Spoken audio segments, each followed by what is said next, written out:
શ્રી વડોદરા જિલ્લા પછાત વર્ગ સેવા મંડળના પ્રમુખ શ્રી અનિરુદ્ધભાઈ શાંતિલાલ પટેલ દ્વારા સત્તાવાર યાદીમાં જણાવ્યું કે આ સંસ્થા ગુજરાતમાં મોટામાં મોટી શૈક્ષણિક સંસ્થા છે, જેના દ્વારા 8 હાઈસ્કૂલ, 20 આશ્રમ શાળાઓ, 1 પીટીસી કોલેજ અને 35 છાત્રાલયો આજ સુધી અવિરતપણે કાર્યરત છે। પછાત વિસ્તારમાં હોવા છતાં શહેરની શિક્ષણ સંસ્થાઓની બરોબરી કરનાર હાઈસ્કૂલોનું ધોરણ 12 અને 10નું બોર્ડનું પરિણામ સારું આવતા વિદ્યાર્થીઓ અને વાલીઓમાં આનંદ છવાયો છે।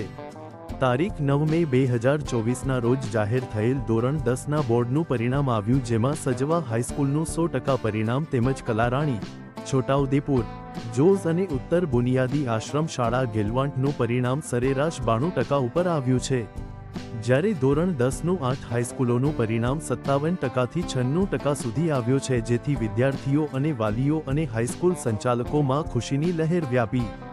આમ છોટાઉદેપુર જિલ્લામાં એકંદરે પરિણામ સારું આવતા વિદ્યાર્થીઓ અને વાલીઓમાં ખુશીની લાગણી થઈ હતી।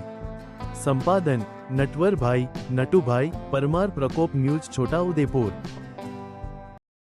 મંડળના પ્રમુખ શ્રી અનિરુદ્ધભાઈ શાંતિલાલનું કહેવું છે કે અમારા મંડળ સંચાલિત જે છોટાઉદેપુર જિલ્લામાં સ્કૂલો આવેલી છે એ તમામ સ્કૂલોનું 12મા ધોરણનું પરિણામ 90% ઉપર આવ્યું છે। એમાં સજવામાં 100% પરિણામ આવેલું છે, જ્યાં તમામ લગભગ આદિવાસી સમાજના બાળકો અભ્યાસ કરે છે। અને આ પરિણામ આવવાનું કારણ સંચાલક મંડળનો વહીવટી પાંખ, આચાર્યશ્રી અને સ્કૂલના શિક્ષકો તેમજ વાલીઓ અને બાળકોને આભારી છે।